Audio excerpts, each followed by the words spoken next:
Life নিয়ে সবারই কিছু মিথ থাকে। মিথগুলো ঠিক এরকম থাকে যে মেডিকেল লাইফ মানে হচ্ছে বোরিং লাইফ, এখানে কোনো চাপ মশলা নেই, এবং সবচেয়ে মজার কথা হচ্ছে মানুষ মনে করে ডাক্তারদের জীবন হচ্ছে সবচেয়ে বোরিং, ডাক্তাররা সবচেয়ে বেরসি জীবনযাপন করে। আমি সবসময় মেডিকেল লাইফে চেষ্টা করে এসেছি, আমি ডাক্তার মিথিলা বলছি, কিছু সৃজনশীল মানুষের সাথে আপনাদের পরিচয় করে দেওয়ার। আজকে ঠিক এরকম ঠিক সৃজনশীল কিছু মানুষের সাথে আমি পরিচয় করে দিচ্ছি। এর মধ্যে একজন হচ্ছে আমাদের জামান সানি ভাইয়া। জামান সানি ভাইয়ার পরিচয় বলতে আমি সবার আগে বলবো, উনি কিন্তু শুধু একজন ডাক্তার নয়, উনি কিন্তু একজন মানুষ, একজন সৃজনশীল মানুষ। উনি একজন কি বলবো, হ্যাঁ লেখক। উনি লেখক, উনি কবিতা আবৃত্তি করেন, উনি হচ্ছে বিভিন্ন ধরনের হচ্ছে ছোট ছোট ছড়া এবং হচ্ছে মাঝে মাঝে নিজেরও কিছু লেখা উনি হচ্ছে প্রকাশ করেন, গল্পের কিছু প্রকাশনা উনি করে থাকেন। আর আজকে হচ্ছে তার গল্পের সাথে সাথে আমরা জেনে নিব মেডিকেল লাইফের কিছু আমাদের বোরিং হিস্ট্রি, যেটা হচ্ছে আপনারা সবসময় জানতে আগ্রহ বোধ করেন।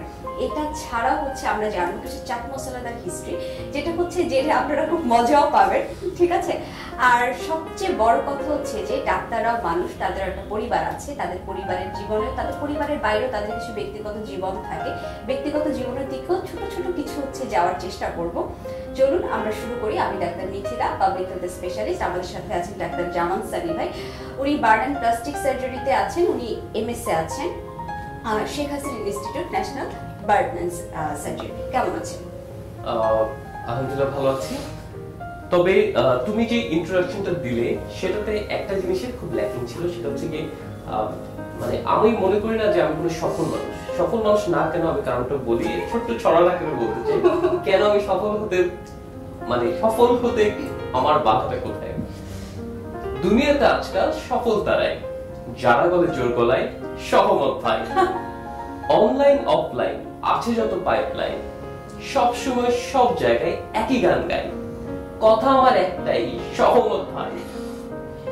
মোবাইলটা হাইফাই, আছে ঘরে ওয়াইফাই, ফেসবুক টুইটারে কমেন্ট সাজাই, আমানতের খেয়ানত আমি বাবা সহমত, দিন কাটে সালামত আর কি চাই, যে ডাকে আয়রে তার সাথে যাই, সুখে থাকলে কি ভূতে কিলাই বাঘের লেজ নাড়াই, দেই না কিছুতে আর মতামত তাই, যে যা বলে তাতেই বলি সহমত ভাই।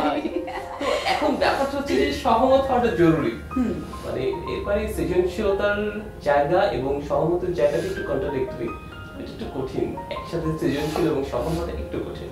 ভাইয়া মেডিকেল লাইফে তো অনেক অনেক অনেক ইতিহাস আছে, তাই না? আমরা তো মেডিকেল লাইফ সবসময় একদম প্রথম থেকে শুরু করে শেষ পর্যন্ত, মানে সবাই মনে করে যে মেডিকেল লাইফে আমরা হচ্ছে আইটেম দিতে ব্যস্ত, আমরা কার্ড দিতে ব্যস্ত, আমরা প্রপ দিতে ব্যস্ত, কিন্তু এটার বাইরেও তো আমাদের জীবনে কিছু গল্প থাকে। আপনার কি ইচ্ছে ছিল ডাক্তার হওয়ার? আমার ইচ্ছা ছিল খুশি হওয়ার, আমি একজন খুশি মানুষ হতে চাই। খুশি হতে পেরেছেন কি? এটা খুব রিলেটিভ ব্যাপার, আসলে রিলেটিভ। জীবনে কিছু কিছু মোমেন্টে তো মনে হয় যে না, জীবন ইজ স্যাচুরেটেড, তুমি আমি খুশি, কখনো কখনো মনে হয় যে না কি কঠিন। আমি জানতে চাইছি যে আপনার এই ডাক্তার হওয়ার পিছনের গল্প নাকি, কেন আপনার মনে হলো যে আপনি এই ডাক্তারিতে আসবেন? নাকি কিছু কিছু থাকে না, কিছু কিছু স্টুডেন্টরা থাকে, আমি আজকালকার যুগে কিছু স্টুডেন্টের সাথে দেখি, যেমন ওরা হচ্ছে সব জায়গায় ভর্তি পরীক্ষা, সব জায়গায় ভর্তি করে যে জায়গায় চান্স পাচ্ছে সেই জায়গায় তারা চলে যাচ্ছে পাবলিকে। তো আপনার ক্ষেত্রে ব্যাপারটা কিরকম ছিল? আমার ক্ষেত্রে ব্যাপারটা ছিল, আমার বাবা মায়ের খুব ইচ্ছা ছিল যে আমি ডাক্তার হই।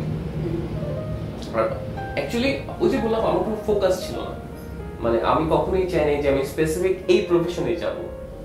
আমি যখন, যেমন ছোটবেলার গল্প বলি, ছোটবেলায় যখন যে সিনেমা দেখতাম সেই সিনেমা নায়ক যাচ্ছিল, আমার তাই হতে ইচ্ছা করতো। যদি নায়ক ড্রাইভার হতাম তো আমি বড় একজন ড্রাইভার হব। তো মানে আই ওয়াজ নট ফোকাসড। তো আমার বাবা মায়ের ইচ্ছা ছিল ফ্লোতে, যে SSC film, HSC film, film হয়ে গেল, চলে গেলাম। এমন না যে আমি খুব বেশি ফোকাস ছিলাম। এবং আমরা যখন ছোট ছিলাম তখন কিন্তু একটা খুব জনপ্রিয় রচনা আসতো যে এম ইন লাইফ, সবাই লিখতো যে আমি ডাক্তার হব, আমি গ্রামে গিয়ে মানুষকে সেবা দিব, আমার জীবনটা আমি বিসর্জন করে দিব। মানে এটা একটা স্টেরিওটাইপ কিন্তু ছিল, এমন কেউ নাই যে এটা লিখে নাই। তো অ্যাকচুয়ালি আমার ক্ষেত্রে ব্যাপারটা এরকম ছিল না, আমি ফোকাস ছিলাম না, কিন্তু আমার বাবা মায়ের ইচ্ছা ছিল। আমি স্টেপ বাই স্টেপ একটার পর একটা পরীক্ষা দিলাম, বলে আচ্ছা। এখানে একটা ছোট প্রশ্ন আছে, সেটা হচ্ছে আপনি ফোকাস ছিলেন না, কিন্তু ফোকাস না থেকেই হচ্ছে আপনি সার্জারিতে হচ্ছে অলরেডি এমএস কোর্সে আছেন, ফোকাস না থেকে আপনি অলরেডি বিসিএস এর মতো হচ্ছে বিসিএস জ্বর একটা স্বপ্ন আপনি রেডি করে ফেলেছেন, প্রস্তুত করে ফেলেছেন। তো কথা হচ্ছে যে আমার কাছে প্রশ্নটা হচ্ছে এটা যে আপনি যদি ফোকাস না থেকে এত কিছু করতে পারেন, তাহলে ফোকাস থাকলে আপনি কি কি করতেন? শিওর, এখানে আমি তোমাকে আমি সেই রহস্যটা জীবনে জানতে কখনো তুমি ধরো আমি এখন এখানে তোমার সামনে বসে আছি, আমি যদি এখানে বসে ঠিক করি যে আমি আমেরিকার প্রেসিডেন্ট হতে চাই, এটা কিন্তু রিলেভেন্ট না। তোমাকে জীবনের গোলগুলোর সামনে ছোট ছোট স্টেপ নিতে হবে। যেমন ধরো আমি এখন স্টুডেন্ট, আমি স্বপ্ন দেখবো যে আমি স্টুডেন্ট প্রফেসর হতে চাই, বা আমি ধরো একজন স্ট্রাগলিং আর্টিস্ট, আমি চিন্তা করবো আমি একজন স্টাবলিশড আর্টিস্ট হতে চাই। মানে তো একটা মুভি দেখো না, মুভি কিন্তু প্রত্যেকটা ধাপের গুরুত্ব আছে। তুমি একটা ধাপে পারা না দিয়ে কিন্তু পরের ধাপে যেতে পারবা না। তো ফোকাসের ব্যাপারটা হচ্ছে মানুষের অনেক ফোকাস থাকে যে আমি আকাশের দিকে তাকিয়ে আছি, ওটা আমার ফোকাস, কিন্তু এটা কিন্তু প্র্যাকটিক্যাল না। প্র্যাকটিক্যাল হচ্ছে ছোট ছোট গোল ঠিক করো, যে ছোট একটা গোল ঠিক করো, একটা টাইম ঠিক করো যে আগামী 6 মাস পরে আমি আমাকে এই জায়গায় দেখতে চাই। মানুষের প্রবলেমটা হচ্ছে মানুষ চিন্তা করে আমি আগামী 20 বছর পর আমাকে কোথায় দেখতে চাই। You never know. সুদূর প্রশ্নে চিন্তা সুদূর করে প্রসারী না না না, তোমার সামনে যেটা আছে ফাইট ফর ইট, মানে তোমার সামনে যেই ব্যাটলটা আছে তোমাকে সেটা জিততে হবে। এটা হচ্ছে একমাত্র। আসলে আমি কোনো কিছু জানতাম না আমি কোথায় যাচ্ছি বা কি করছি, কিন্তু ওই মুহূর্তে যেটা ছিল আমার মনে হচ্ছে আই হ্যাভ টু মিনিট। আচ্ছা ভাই, আপনি তো বিভিন্ন ধরনের এক্সট্রা কারিকুলার অ্যাক্টিভিটির সাথে যুক্ত, তো আমার কাছে একটা কথা হচ্ছে যে এক্সট্রা কারিকুলার অ্যাক্টিভিটিকে আপনার মেডিকেল লাইফের জীবনে বা এই মেডিকেলের জীবনে কোনো প্রকার কোনো অবস্ট্রাগল ক্রিয়েট করেছিল? সাধারণত হচ্ছে সবাই বলে যে হচ্ছে পড়ালেখার অবভিয়াসলি আমাদের অনেক প্রেশার আছে, আমরা সারাটা এখন দেখা গেল কালকে 3-4টা আইটেম, আপনি আজকে ফ্যামিলি একটা প্রোগ্রাম মিস করছেন বা আপনি হোস্টেলে আছেন, দূরে আছেন, আপনার দেখা গেল হচ্ছে বিভিন্ন ধরনের ব্যাচ থাকে আমাদের, তাই না? আমাদের ব্যাচ ডিভাইডেড থাকে। তো দেখা গেল আপনার পাশের তারা খুব মজা করছে, তারা আড্ডা দিতে যাচ্ছে, কিন্তু আপনাকে পড়তে হচ্ছে। তো আপনার এই এক্সট্রা কারিকুলার অ্যাক্টিভিটি করতে কি আপনার কোনো সমস্যা হয়েছিল কখনো? এখন এক্সট্রা কারিকুলার অ্যাক্টিভিটি যেমন আমার তোমার সাথে এখানে বসে কথা বলতে ভালো লাগছে, এটাকে যদি আমি কাজ হিসেবে নেই আমার কিন্তু ভালো লাগবে না। মানে তোমার মন যে জায়গায় শান্তি পায়, অনেক আছে কথা বলে শান্তি পায়, অনেকে গান গেয়ে শান্তি পায়। মানুষের একটা ভুল কনসেপশন হচ্ছে অমুক তো গান গায়, নিশ্চয়ই অন্য কিছুর জন্য মানুষ এটা পারবে না। মানুষের মন যেখানে শান্তি পায় না সেখানে সবসময় একটা প্রফেশনাল চিন্তা করে, যে তাই না, মানে তার প্যাশনের জায়গাটায় সেখানে শান্তি পায়। মানে একটা মেডিকেল স্টুডেন্ট, সাপোজ একজন মেডিকেল স্টুডেন্ট এক্সট্রা কারিকুলার যা কিছু করে, অনেকে ভাবতে পারেন এটা তার জন্য বার্ডেন, এটা তার জন্য রিলিফ। সে তার রিয়েল লাইফে, সে তার প্রফেশনাল লাইফে এত বেশি হেক্টিক টাইম পার করে আসে, এত বেশি ডিস্টার্ব থাকে, এত বেশি প্রেশারাইজ থাকে যে তার রিলিফ হওয়ার একটা জায়গা দরকার, যেখানে গিয়ে সে শ্বাস নিতে পারে। এই ছোট ছোট এক্সট্রা কারিকুলার অ্যাক্টিভিটি গুলো হচ্ছে কি রিলিফের জায়গাটা। এটা কিন্তু আমাদেরকে মানে মনটাকে রিচার্জ করে, যে পরের দিন কাজ করতে আমাদের ছোট গল্প লাগে। ঠিক আছে, এখন ওই গল্পগুলোকে আপনার মাথার মধ্যে কি প্লট আকার আসে, নাকি হচ্ছে আপনার নিজের জীবনের কিছু গল্প আপনি লিখছেন? দুটোই। প্রথম কথা হচ্ছে আমার সামনে একটা ঘটনা ঘটলো, এটা আমি দেখলাম। এখন যেরকম মানে কাজের কারণে আমি কিন্তু বেশ কিছু কিন্তু গল্প আগে আমি রেগুলার লিখতাম, একটা ঘটনা দেখলাম, এটাতে একটা প্লট থাকে, এটাতে একটা প্লট থাকে, বাকিটা তোমাকে সাজিয়ে নিতে হবে। এটা কি অটোমেটিক চলে আসে? ডেফিনেটলি। বা অনেক সময় হয় কি যে আমার চোখের সামনে একটা ঘটনা ঘটছে, যেটাতে আমি একেবারেই দর্শক, আমার কিছু করার নাই, আমার মনে মনে কিন্তু আমি এখানে অনেক কিছু করতে চাই। আমার মনে হচ্ছে এটা অন্যায় হচ্ছে, আমি গিয়ে আটটাই, আমি একটু বাধা দিই। মনের ভিতরে কিন্তু অনেক ইচ্ছা হয় না, যেটা আমরা পারি না, পারিপার্শ্বিকের কারণে পারি না, অনেক কিছু চিন্তা করে পারি না। তো সেটা কিন্তু তুমি তোমার গল্পে তুলে আনবা। তুমি রিয়েল লাইফে যেটা পারছো না, সেটাই তুমি গল্পের একটা নায়কের চরিত্র দিয়ে করে ফেলো। এটা তোমার মনও শান্তি পাবে, তোমার গল্পটাও সুন্দর হবে। ভাইয়া, আপনি যে এত পর্যন্ত এসেছেন, যদিও হচ্ছে আমি আপনাকে খুশি একজন মানুষ হিসেবেই ধরে নিচ্ছি, সফল মানুষ না হিসেবে ধরে আমি ধরে নিচ্ছি যে আমি প্রায়োরিটি দিচ্ছি খুশি মানুষ হিসেবে। তো এর পিছনে কারো না কারো তো অবদান অবশ্যই আছে, বাবা মার থাকে বা পরিবারের থাকে। তো আপনার হচ্ছে পিছনে কারো অবদান সবচেয়ে বেশি, এর পিছনে কি কোনো গল্প আছে? এত দূর আসার পিছনে তো একটা নিশ্চয়ই গল্প আছে। প্রথম কথা, আমি কখনোই মনে করি না আমি এত দূর এসেছি। আমি স্ট্রাগলার, আমি বিগিনার। প্রথম কথা হচ্ছে এটা। আর দ্বিতীয় হচ্ছে definitely family is important. Family important, এর বাইরেও কিছু ব্যাপার আছে। ওই যে বললাম যে প্রত্যেকটা মানুষ নিজের কাছে হিরো হতে চায়। যে এই বাংলাদেশের 16 কোটি মানুষ আমাকে হিরো ভাবুক না ভাবুক, আমি যেন আয়নায় আমাকে নিজেকে দেখলে আমার খুব ভালো লাগে। এটা কিন্তু কাজ করে, এটা আমাকে কাজ করে, আমার কাজ করে। তো এটা একটা ফ্যাক্টর আছে যে কোনো জায়গায় যে না আমি এখানে ভালো করবো, মানে পরের দিন সেই কনফিডেন্সটা ছিল, আর ওই যে ওই ব্যাপারটা ছিল যে পরের দিন আমি যেন আমাকে আয়নাতে দেখলে আমার ভালো লাগে। আমার জন্য নিজেকে পছন্দ হয় না, আপনার কাছে প্রত্যেকটা দিন খুব গুরুত্বপূর্ণ ছিল Definitely আর কি। গুরুত্বপূর্ণ। আচ্ছা, বাবা মা হচ্ছে সাধারণত মনে করে থাকে যে হচ্ছে বিশেষ করে ডাক্তার সন্তান, হ্যাঁ। তাদের ক্যারিয়ার ছাড়া বা তাদের হচ্ছে ইন্টার্নশিপের পরে তাদের উপর যে একটা প্রেশার চলে আসে, বিশেষ করে ছেলে সন্তানদের উপর, ছেলে ডাক্তারদের উপর, যে তাদের এখন না কিছু না কিছু তাদের পরিবারের হাল ধরতে হয়। তো আপনার ক্ষেত্রে কি ব্যাপারটা এরকম কিছু হয়েছে? না, আমার ক্ষেত্রে এই ব্যাপারটা ছিল না, কারণ উল্টা আমার বাবা মা বলতো যে তুমি এখনো ছোট, আমাদের মানে আমরা তোমার হাল ধরে থাকি।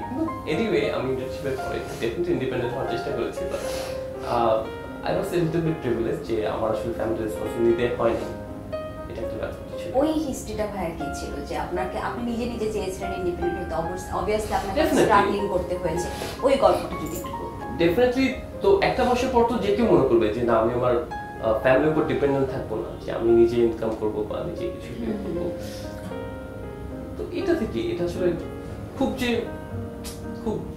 বড় ধরনের কোনো কারণ আছে সেরকম কিছু না, বাট আমার ফ্যামিলি সাপোর্ট সবসময় ছিল। ফ্যামিলি সাপোর্ট বলতে যেটা বোঝায় সোশ্যাল, ফিনান্সিয়াল, মেন্টাল সিকিউরিটি সবই ছিল আমার বাবা মা এখন পর্যন্ত, এখনো স্টিল তারা এভাবেই আমাকে রাখে। সবসময় সাধারণত বাবা মারা চিন্তা করে, বিশেষ করে বাংলাদেশে হচ্ছে যারা আপনার হচ্ছে ক্যারিয়ার করতে চায়, তো এখনকার যুগে, আগেকার যুগে তো ছিল, কিন্তু এখনকার যুগে এরকম একটা মিথ থাকে যে বিসিএস ছাড়া কোনো গতি নাই। তো আপনি নিজেও তো অবশ্যই বিসিএস ক্যারিয়ার, হেলথ ক্যারিয়ার, তো আপনার কাছে কি মনে হয় যে আসলে বাংলাদেশে যারা ক্যারিয়ার করছে ডাক্তাররা, তাদেরকে আসলে বিসিএস ছাড়া কোনো গতি নেই? মানে বাংলাদেশে যারা ক্যারিয়ার করতে হবে তাদের বিসিএসটাই করতে হবে? না, এটা জরুরি না। এখন কিছু সমস্যা আছে সিস্টেমের, আর কিছু সমস্যা আছে আমাদের মাইন্ডসেটের। সিস্টেমের সমস্যাটা বলি, এই যে কোভিড মহামারী আকারে দেখা দিল, তখন কিন্তু পুরো পৃথিবী বলছে ভ্যাকসিন নাই কেন, ভ্যাকসিন নাই কেন, ভ্যাকসিন নাই কেন। ভ্যাকসিন কোথা থেকে আসবে? ভ্যাকসিন যে আবিষ্কার হবে এটার পিছে আমাদের সিস্টেমে, নট অনলি ইন বাংলাদেশ, পুরো পৃথিবীতে খুব একটা ইনভেস্টমেন্ট কিন্তু নাই। আমি স্প্যানিশ একজন মাইক্রোবায়োলজিস্টের কথা বলতে চাই। তো ওনার একটা ইন্টারভিউতে বলা হয়েছিল যে ভ্যাকসিন নাই কেন, যে 100 বছর আগে ভ্যাকসিন ছিল না, তো 100 বছর ডেভেলপমেন্ট কি? উনি তখন বললেন যে এটা কি তুমি ক্রিস্টিয়ানো রোনালদোকে জিজ্ঞাসা করো, লিওনেল মেসিকে জিজ্ঞাসা করো, কারণ তাদেরকে তো তোমরা $1 বিলিয়ন পে করো, আর আমাকে তো থাউজেন্ডস হিসেবে পে করো। তো এই কোশ্চেনটা আমাকে কেন করছো? মানে এই যে 100টা বছর, মাঝখানে যে 100টা বছর, এই 100টা বছরে কিন্তু মানে বেসিক সায়েন্স ডেভেলপমেন্টে খুব একটা ইনভেস্টমেন্ট হয়নি 100 বছরে হয়নি, কোন রকমে চালিয়ে গেছে। তো এটা একটা সিস্টেমের প্রবলেম। এখন BCS definitely BCS prestigious job, ছাড়া চলবে না ব্যাপারটা সেটা না। এখন গবেষণামূলক কাজ যদি অনেক বেশি হতো না, তখন কিন্তু পৃথিবীটাও একটু বদলে যেত এবং আমাদের মাইন্ডসেট। এই প্রশ্নতে আমি যেতাম ভাইয়া, যে হচ্ছে অনেকেই বলে যে মেডিকেল লাইফ কিন্তু এখন আপনার দুভাগে ডিভাইডেড হয়ে গেছে, একটা হচ্ছে আপনার পাবলিক হেলথ গ্রুপ আর একটা হচ্ছে আপনার ক্লিনিক্যাল। তো আপনি কোনটাকে প্রেফার করেন বেশি? আমি ব্যক্তিগতভাবে ডেফিনেটলি আমি as a clinician comfortable, as a surgeon. Okay, be more specific, as a surgeon I am very much comfortable. Okay. আর অনেকে সাধারণত বলে থাকে যে হচ্ছে পাবলিক হেলথে যদি আমাদের এখানে ফিল্ডটা থাকতো তাহলে হচ্ছে অনেক আমাদের নিউ রিসার্চ কিছু টেকনোলজি আমাদের ডেভেলপ করা যেত। তো এই জন্য হচ্ছে আপনাকে যদি ওই সেক্টরটা ছেড়ে দেওয়া হতো, আপনি কি কি ধরনের ডেভেলপমেন্ট আনতেন এখানে? পাবলিক হেলথ সেক্টরটা যদি হচ্ছে আপনার হাতে ছেড়ে দেওয়া হতো। পাবলিক হেলথের প্রথম কথা কি, যে ডিজিজ প্রিভেন্ট করতে হবে। Exactly, prevention is better than cure. তো প্রিভেনশনের জন্য কি করতে হবে, যে ডিজিজটা কেন হচ্ছে, কি হচ্ছে, মানে একটা হচ্ছে আমরা যেটা করি, আমরা ক্লিনিশিয়ানরা যেটা করি সেটা হচ্ছে কি আউটকামের থেকে একটা প্রবলেম হয়, প্রবলেমটা সলভ করার চেষ্টা করি। আর পাবলিক হেলথের কাজ হচ্ছে এটিওলজি থেকে আউটকাম পর্যন্ত আসার রাস্তাটা বন্ধ করা। ডেফিনেটলি একদম শুরু থেকে শুরু করতে হবে, মানে একদম স্কুল হেলথ এডুকেশন থেকে শুরু করে মাইক্রো অর্গানিজমের জীবন তত্ত্ব পর্যন্ত সবকিছু নেই। হ্যাঁ, যারা নতুন ডাক্তার হচ্ছে, নতুন নতুন তো অনেক ডাক্তার বের হচ্ছে, তো তাদের জন্য আপনার কি ধরনের অ্যাডভাইস হতে পারে?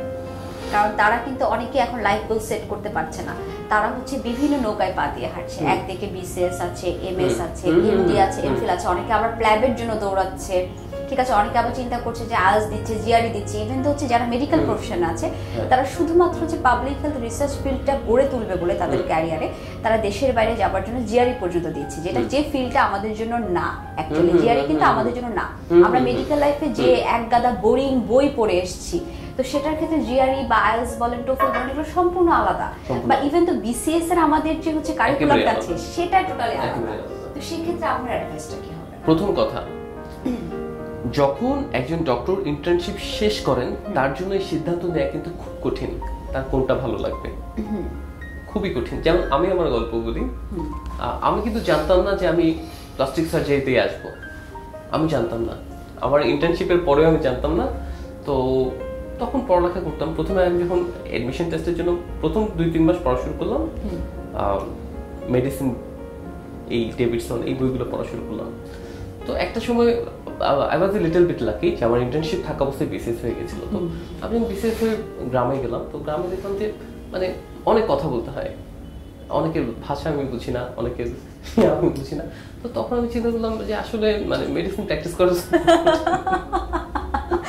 আপনি কি শুধুমাত্র ভাষার ভয় কি হচ্ছে? না এটা জাস্ট বলার জন্য বলা, ডেফিনেটলি আমার প্যাশনটা ছিল ওইদিকে। যখন আমি সার্জারি দেখা শুরু করলাম, আমার মনে হচ্ছে মানে আমাকে এটার জন্যই বানানো হয়েছে। ভাই আপনার পোস্টিং কোথায় ছিল ফার্স্ট টাইম? আমার ফার্স্ট পোস্টিং ছিল ব্রাহ্মণবাড়িয়া, নাসিরনগর উপজেলা। ওখানকার কোনো হচ্ছে যদি ভাষা মানে আপনার কাছে আপনি যদি বলতে পারেন তাহলে কি একটু বলে শোনাবেন? না, আমি আসলে পারি না, আমি সত্যি পারি না। আমি যদি পারতাম আমি ডেফিনেটলি বলতাম, কিন্তু আমি। আপনি যখন এরকম ভাবে সাজিয়ে গুছিয়ে কথা বলতেন রোগীদেরকে, তখন হচ্ছে রোগীরা হাসা, তারাও আমার কথা বুঝতো না। তারা বলতো তারা আমার কথা বুঝতে পারছে না, আমি বলতাম আমি আর কথা বুঝতে পারছি না। তখন সেক্ষেত্রে কি করতেন, কি ধরনের মিডিয়া? সেক্ষেত্রে এই যে আমাদের যে স্টাফরা ছিলেন, একজন এমএলএসএস থাকতেন, সে হেল্প করতো। ভাই আরেকটা হচ্ছে কথা যে সাধারণত হচ্ছে আমি যতদূর হচ্ছে জানি, আমাদের হচ্ছে ব্যাকগ্রাউন্ডে কথা হচ্ছে বিভিন্ন ধরনের কিছু পলিটিক্যাল গ্রুপ থাকে মেডিকেলে, ঠিক আছে? যদিও হচ্ছে আমাদের মেডিকেল লাইফে পলিটিক্যাল গ্রুপগুলো অতটা অ্যাক্টিভ থাকে না, যেটা হচ্ছে ভার্সিটি লেভেলে থাকে বা বুয়েট লাইফে থাকে, বুয়েটেতে থাকে। তারপরে হচ্ছে বলি সন্ধানে থাকে, আমাদের মেডিসিন বিভাগ থাকে, ঠিক আছে? এবং হচ্ছে আমাদের কিছু মুরগি ধরার মধ্যে ব্যাপার থাকে, যখন হচ্ছে অ্যাডমিশন টেস্টে যখন নতুন নতুন ছেলেমেয়েরা জয়েন করবে, বড় ভাইরা বা বড় আপুরা মুরগি ধরতো। আপনার ক্ষেত্রে এরকম কিছু হয়েছিল কিনা, বা আপনি কারো দ্বারা মোটিভেটেড হয়েছিলেন? না, আমি প্রথম কথা হচ্ছে গিয়ে আমি মানুষের দ্বারা মুগ্ধ খুব কম হই। কারোর জন্য যদি মুগ্ধ হই তার জন্য আমি যে কোনো কিছু করতে পারি। আচ্ছা, তার মানে আপনি মুগ্ধ হয়েছিলেন? না, তো হয় কি যে ক্যাম্পাসে যেটা ছিল যে অনেকগুলো ক্লাব ছিল, অনেকগুলো পলিটিক্যাল পার্টি ছিল, ডেফিনেটলি তারা সবাই সেই কথাবার্তা বলতো, কিন্তু ওটাতে আমি কখনোই মুগ্ধ হইনি। কিন্তু আমাদের কিছু কনফ্লিক্ট ছিল, কিছু প্রবলেম ছিল। সেটা হচ্ছে কি, যেহেতু রংপুর তখন একটা জেলা শহর আমরা যখন ছিলাম, তো ওখান থেকে বাইরে থেকে গেলে যে local people and some local students এর সাথে একটু কনফ্লিক্ট হতো, এবং সেটা দেখা যেত মারামারি পর্যন্ত গড়াতো। সত্যি কথা এটাই। তো এইগুলো নিয়ে একটু কনফ্লিক্ট ছিল। তখন দেখা গেল হচ্ছে ক্লাস বন্ধ হয়ে যাওয়ার, এটা নিয়ে কি খুব খুশি হতেন যে ক্লাস বন্ধ হচ্ছে বা হোস্টেল বন্ধ হয়ে যাচ্ছে? I am one of the exceptional people যে ধরেন কারোর সাথে মারামারি হলো, মারামারি করে সে রাতে পড়তে বসতাম। তাই তো বলি আপনারা আসলে এখন এই পর্যন্ত আচ্ছা মানে এই পর্যন্ত আসার তাহলে আপনার হিস্ট্রি হচ্ছে এটা যে মারামারি করে এসেও আপনি রাতে পড়তে বসবো। কিন্তু আপনার বাদবাকি হচ্ছে রুমমেটরা আপনাকে পাগল বলতো না? পাগল হতো না? তারাও কি পড়তে? আমার রুমমেটও এরকমই ছিল। আপনার রুমমেটও এরকম ছিল?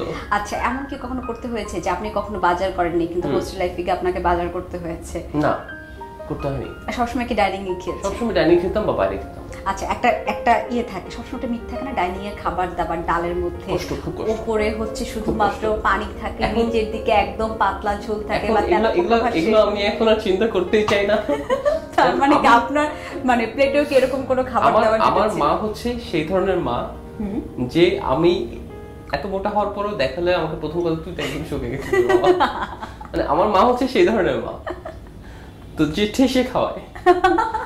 তো এই ধরনের মার ছেলে যখন হঠাৎ করে হোস্টেলে যায়, তার জন্য এক্সপেরিয়েন্সটা প্যাথেটিক।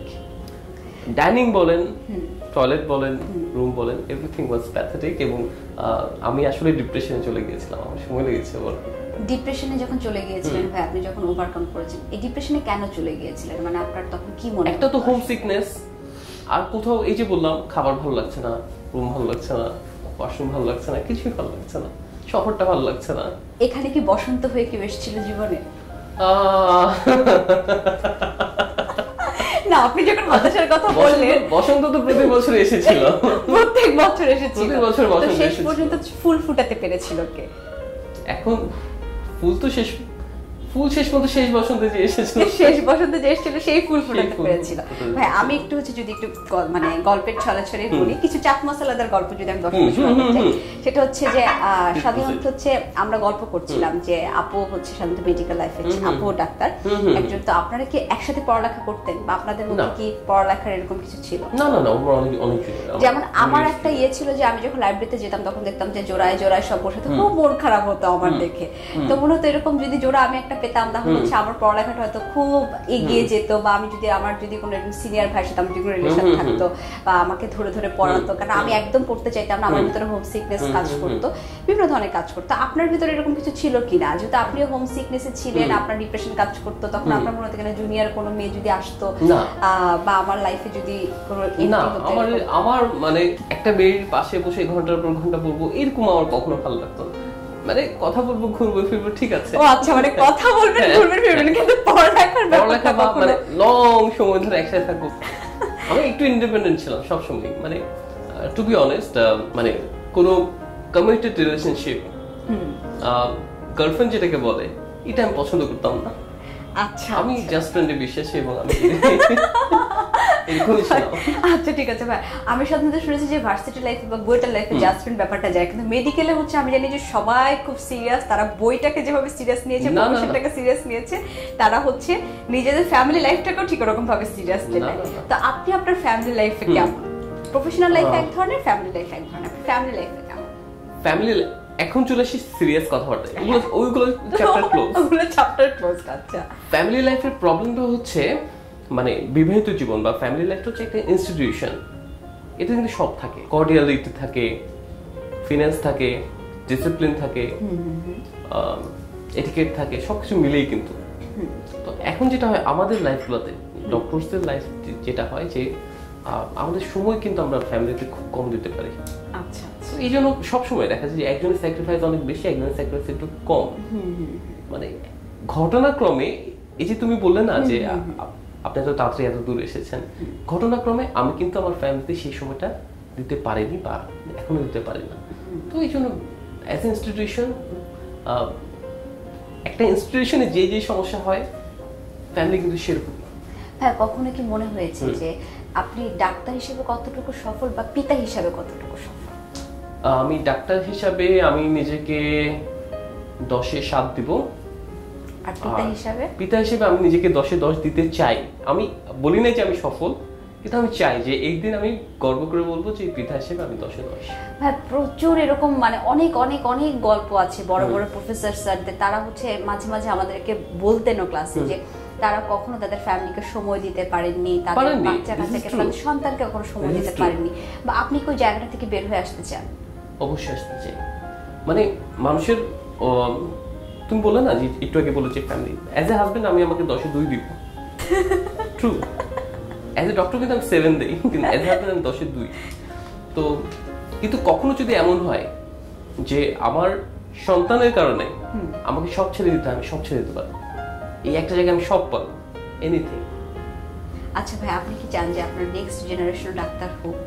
আমি চাই আমার নেক্সট জেনারেশন যা চাই সে তাই হোক, এবং সে যা চাবে আমি সবসময় সেটাই চেষ্টা করবো তার স্বপ্নটা যেন পূরণ হয়। সে যদি ডাক্তার হতে চায় আপনি কি তাকে বলবেন? সে যদি ডাক্তার হতে চায় আমি ওকে, তুমি সবকিছু জানো, তুমি দেখেছো, তুমি যদি চাও ইটস ফাইন। ভাই একটা মজার প্রশ্ন করি, যেটা আমি এখন পর্যন্ত আসলে কাউকে করিনি, আপনাকে দিয়ে শুরু করি, সেটা হচ্ছে ডাক্তারি জীবনের কিছু পজিটিভ ফিডব্যাক যদি দেন আমাকে 3টা পয়েন্ট, আর কিছু নেগেটিভ ফিডব্যাক দেন। আচ্ছা, আমি পজিটিভ ফিডব্যাকগুলো প্রথমে বলি।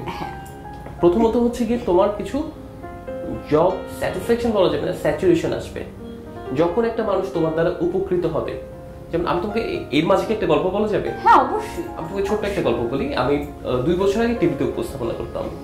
তো সেই সময় আমি হয়তো একবার বলেছিলাম যে আমাদের দেশের যারা পিছিয়ে আছেন সেই মাদের জন্য আমি ডেডিকেট করে কিছু বলেছিলাম। ঠাকুরগাঁয়ের এক গ্রামের রোগী সেদিন আমার নামটা লিখে রেখেছিল। সে মনে মনে চিন্তা করছিল যে এই দেশে একজন মানুষ আছে যাকে সে বিশ্বাস করতে পারে। 2 বছর পরে অ্যাকচুয়ালি তার প্লাস্টিক সার্জিক্যাল কোনো প্রবলেম না, তার সোরিয়াসিস হয়েছে। তো সেই গ্রামের মানুষ তো রংপুর থেকে মাঝে মধ্যে ডাক্তার গিয়ে দেখে, সোরিয়াসিস তো যায় না। তো সে খবর নিল যে ঢাকায় আমি কোথায় থাকি, কি করি। সে ঢাকায় কাউকে চিনে না, জীবনে ঢাকা শহর দেখেনি। তার গ্রামের এক আত্মীয় একটা কোম্পানিতে ড্রাইভার, একটা প্রাইভেট কোম্পানিতে। তো তাকে বললো, সে বললো আমি কোথা থেকে খুঁজে বের করবো। ঘটনাক্রমে ওই কোম্পানিতে আরেকজন ড্রাইভার আমাদের হাসপাতালে সরকারি চাকরি পেয়ে ড্রাইভার হয়ে এসেছে। ও তাকে জিজ্ঞেস হলো, তুমি তো একটা হাসপাতালের ড্রাইভার, ডাক্তার অমুককে চেনো কিনা? বলকে এটা তো আমারই স্যার। তারপর ওই মহিলা যে জীবনে ঢাকা শহরে আসেনি, ব্যাগ এন্ড ব্যাগেজ ফ্যামিলি সহ ঢাকা চলে এসে আমার রুমের বাইরে বসে আছে হাসপাতালে, সরকারি হাসপাতাল। মানে আমি তখন দেখলাম যে মানে একটা মানুষ যে কিছু জানে না, আমি যদি তাকে বলি যে আপনি যা বলবো তা করবে, একটা মানুষ কতটা বিশ্বাস করে এটা করতে পারে না। এখনো কিন্তু আমাদেরকে মানুষ এতটাই বিশ্বাস করে। ফ্রাস্ট্রেশন তো আছেই, ফ্রাস্ট্রেশনের মাঝেও বিশ্বাসের জায়গাটা কিন্তু অনেক অনেক বিস্তার। এই স্যাচুরেশন না, মানে ছোট একটা ঘটনা বললাম, প্রায় মানে সপ্তাহখানেক পরপরই দু একটা ঘটনা এমন ঘটে। এটা এটা কিন্তু বড় ধরনের একটা পজিটিভিটি, মানে যেটা তোমাকে শেখায় যে you are important for this world and you can make this world better. তখন আস্তে আস্তে ডিপ্রেশনটা চলে যায় একদম।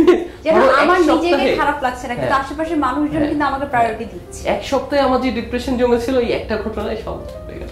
বাহ, অসাধারণ। এটা একটা ব্যাপার যে তোমার কিছুটা হলো জব স্যাচুরেশন আছে। দ্বিতীয়টা হচ্ছে কি you can help your own people. তোমার আপন, তুমি যাকে আপন ভাবো, যাকে তুমি ভালোবাসো, তুমি যার ভালো চাও, তোমার কিন্তু তার উপকার করার সুযোগ আছে। সামান্য ধরো তোমার ছোট্ট একটা সাজেশন তার জন্য কিন্তু লাইফ সেভিং হতে পারে। এটা definitely you can help your own people. এই দুটো তো পজিটিভিটির ব্যাপার তো আছেই। আর 3 নাম্বার পজিটিভিটি একটা, যদি এটা একেবারে ডিভাইন না, তবু কিছুটা সত্য যে আমরা কিছুটা ইন্ডিপেন্ডেন্ট।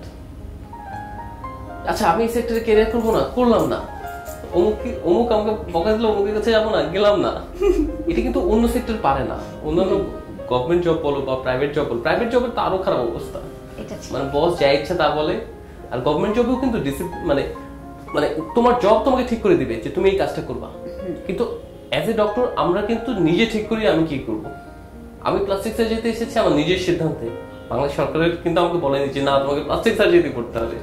তো এটা ইন্ডিপেন্ডেন্স কিছুটা আছে। এই তিনটা খুব খুব স্ট্রং পয়েন্ট। আর নেগেটিভ ফিডব্যাক কি হতে পারে? নেগেটিভ ফিডব্যাকের মধ্যে অনেক অনেক অনেক তিনটা। প্রথম কথা বলি, যদিও বলা ঠিক না তবু বলি।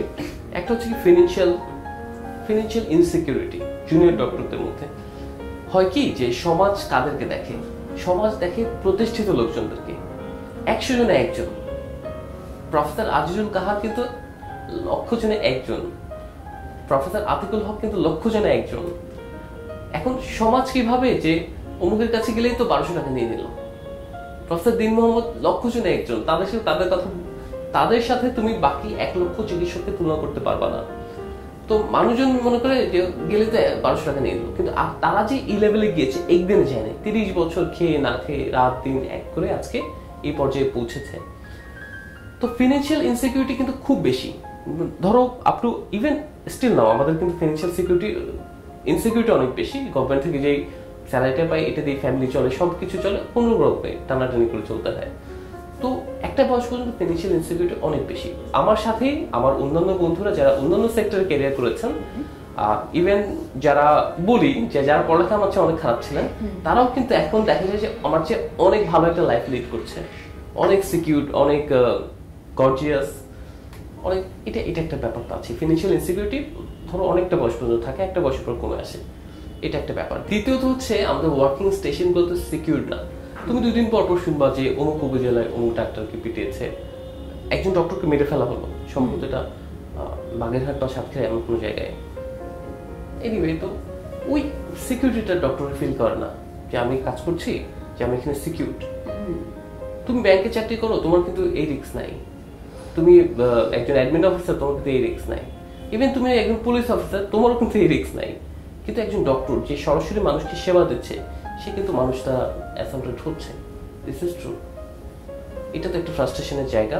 আর তৃতীয়ত তো আরো অনেক ব্যাপার আছে। এই যে তুমি বললা যে চাকরির ভ্যারিয়েশন গুলো, সরকারি চাকরি, বেসরকারি চাকরি, ফ্রাস্ট্রেশন অনেক আছে, ছোট ছোট ফ্রাস্ট্রেশন, পারিবারিক কিছু ফ্রাস্ট্রেশন আছে। পারিবারিক ফ্যামিলি টাইম 10-2 দিলেন অলরেডি। 10-2 দিব, আমি ডেফিনেটলি 10-2 দিব।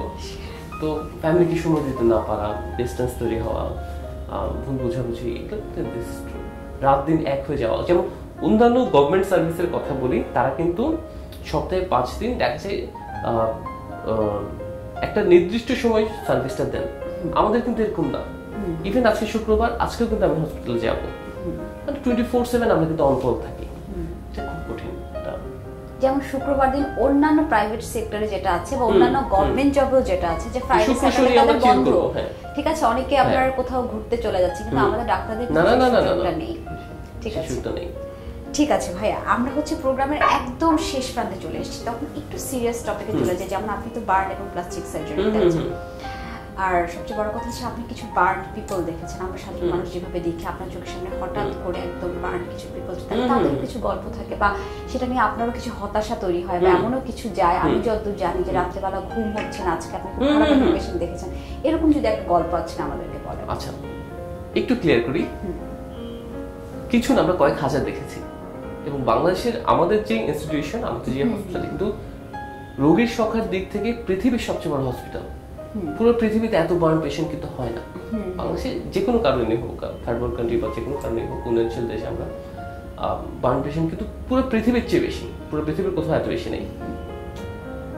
এরকম প্রায় হয় যে আমাদের রাতের ঘুম হয় না। আমি একটা গল্প শেয়ার করি। একবার একটা বাসায় গ্যাস সিলিন্ডার আছে না, গ্যাস সিলিন্ডার বাস্ট হয়েছিল। তো সবাই ইনজুর্ড হলেন, গ্রিভিয়াসলি ইনজুর্ড হলেন, সবারই মৃত্যু পায় অবস্থা।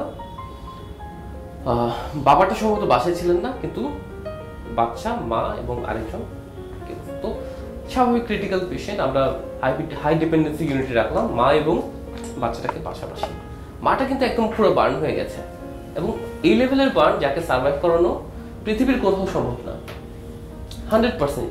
ওই অবস্থায় সে তার বাচ্চার ফিডিং এর কথা চিন্তা করছে, বাচ্চাটা কেমন আছে চিন্তা করছে। বাচ্চাটা যখন ড্রেসিং হয় সে ওখান থেকে কান্না করছে, আমার এটা ব্যথা হচ্ছে, আপনার একটু ব্যথা ওষুধ দিয়ে দেন।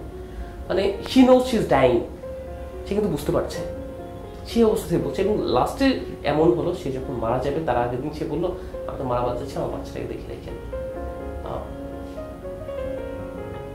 এর মধ্যে ভালো সংবাদ এটাই যে বাচ্চাটা সার্ভাইভ করেছিল, বাচ্চাটা কম বার্ন ছিল, তো বাচ্চাটা সার্ভাইভ করেছিল। কিন্তু আমি মানুষের সেন্টিমেন্টটা বলছি, বার্নের পেশেন্ট কিন্তু প্রথম দিনই মরে না। প্রথম দিন আমরা কিন্তু কমব্যাট করতে পারি, যে ফ্লুইড লস হয়, ফ্লুইড লস বা অ্যান্টিবায়োটিক বিভিন্নভাবে আমরা কমব্যাট করতে পারি। ইন দ্য লং রান দেখা যায় যেগুলো অনেক বার্নের পেশেন্ট ডিটোরেট করে যায়। কিন্তু ওই সময়টা তারা কিন্তু সব কথা বলে, সব বলে যায়, তারা কি ফিল করে, তারা কেন এরকম হচ্ছে, তারা থাকবে কি থাকবে না, এগুলো সব কিছু তারা। এই একটা ঘটনা বললাম, এরকম হাজারো ঘটনা আছে। প্রত্যেকটা রোগীরই নিজস্ব একটা ঘটনা আছে, যেটা আসলে তোমার মনে হবে যে জীবনটা আসলে অনেক কঠিন। তাদেরকে দেখেও তো ভাইয়া তখন মনে হয় যে নিজের হতাশাটা আসলে এই হতাশার কাছে কিছু না, কিছুই না। খুব অসাধারণ একটা গল্প ভাইয়া। মানে আমি নিজেও খুব আসলে মানে সেন্টিমেন্টাল হয়ে গিয়েছিলাম যে একবারের জন্য আপনি যখন গল্পটা বলছিলেন তখন আমার কাছে আসলে মায়ের চেহারাটা চোখে ভাসছিল। আমি তোমাকে আরেকটা ছোট্ট গল্প বলি। ছোট একটা বাচ্চা, 3 বছর বয়স, তো বার্ন হয়ে আসলো।